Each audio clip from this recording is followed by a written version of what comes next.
يا منعه ناشد أهل الخير أن يتساعدوا معي، لأن معي كنت ساكنة من قبل في بيت ثاني، حصلت مشاكل بيننا نحن وصاحب البيت خرجني وبهذل بنا وصيح فوقنا، حالتنا معلم بالله قاعد استرج.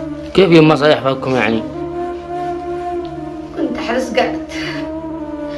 كنتي تحرسي قعدت ورجع صيح فوقك خرجني من البيت، ما قدرت أحرس، كان أنا مريضة ما قدرت أخرج أحرس.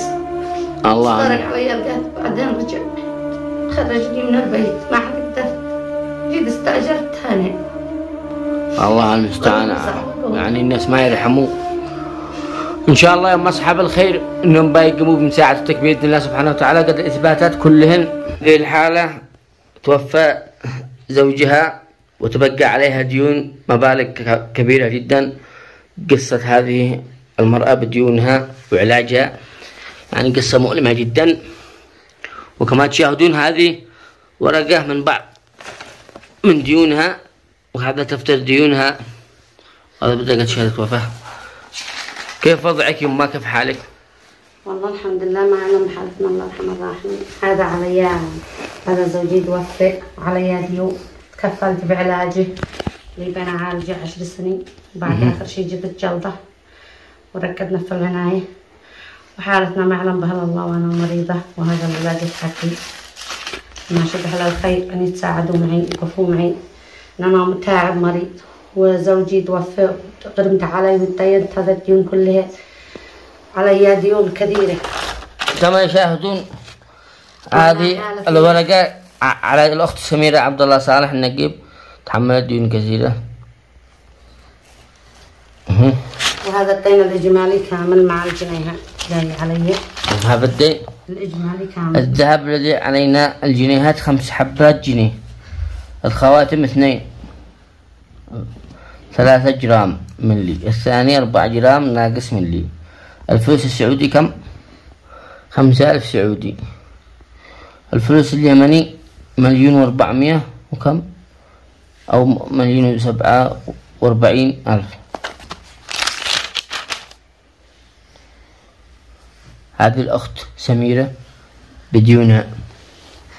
هذا الدين اللي علي. ما تناشدي يم أصحاب الخير يعني كيف؟ أنا شفت أصحاب الخير أن يوقفوا معي يتساعدوا معي يقضوا الدين، يساعدوني على الإيجار، ما بنقدرش أدفع إيجار، وحالتي صعبة قوي وظروفي ما يعلم بها إلا الله، ومعي يتعب وأنا تعب مريض. وهذا هذا بيتي إيجار، ما معنا الله. كما تشاهدون ساكنة يا جماعة في غرفة واحدة. وهذا بيتها مزدلها. وكم معك أطفال؟ معي 3، وحالتي صعبة قوي، وحالتي ما يعلم بها الله. أنا أناشد أهل الخير أن يوقفوا معي، بأن حالتي صعبة قوي وعلى ديون وأنا مريضة وما أقدر لا أقدر أدفع إيجار ولا أدري إيش أعمل. لقيت الوفاة حق زوجك؟ الوفاة حق زوجي، علشان نثبت لهم بكل شيء. من أراد مساعدتك فجزاه الله خير في هذا الشهر الكريم في رمضان المبارك. زوجها خالد محمد صالح النقيب. هذه شهادة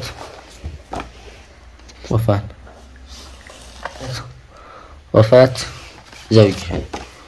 إن شاء الله بإذن الله أصحاب الخير ما يقصروا معي إن شاء الله. الله يسعدكم ويبارك. وهذا علاجات، معها علاجات يا ناس، معها فحوصات كثيرة جدا. صحيح علاجات حقك؟ عندي علاجات، عندي تيفود، عندي انزلاقات، عندي كتابة في الدم. الحمد لله. حق المعدة، هذا حق التيفود، وهذا كتابة في الدم. وهذا كما تشاهدون علاجاتها وفحوصات دفاتر يعني. هذا الملك ذكر الفحوصات.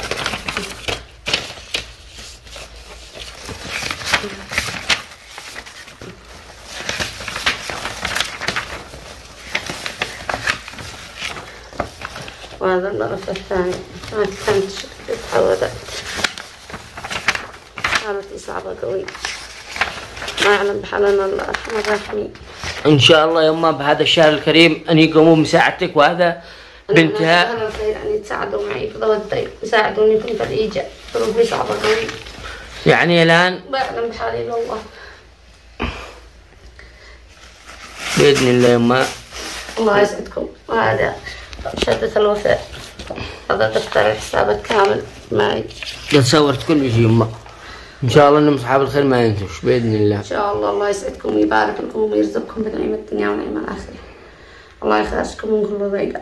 جزاكم الله الف خير. الله يسعدكم الله يبارك لكم. الله يخلف عليكم بالخير والعافيه. الله يشفيكم من كل شر ومن كل بلاء. الله يصلح لكم اولادكم وقفوا معي. الله يرزقكم بنعيم الدنيا ونعيم الاخره ويخرجكم من كل ضيقه. ان شاء الله يا رب انهم بيوقفوا معك ما باذن الله سبحانه وتعالى انهم ما يقصرون. الف خير في الدنيا وفي الاخره ويرزقكم بنعيم الدنيا ونعيم الاخره. ان شاء الله يا رب. الله يبارك. ان شاء الله باذن الله.